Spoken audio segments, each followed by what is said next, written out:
muling kondinahin ang walang anumang batayang pang-aagaw ng China sa ating karapatan sa sarili nating karagatan.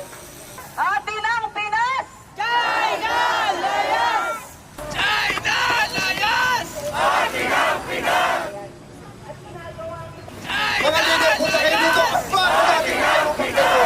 China layas! Ating ang Pinas! Atin ang Pinas! China layas! China layas! Ating ang Pinas! Atin ang Pinas! China layas! China layas! Ulitin si Xi Jinping!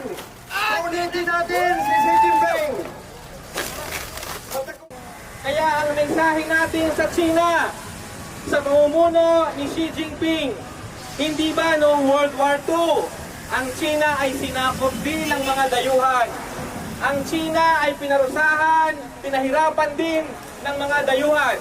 Subalit bakit ngayon ang China ay isang foreign aggressor sa kanyang mga kapitbahay?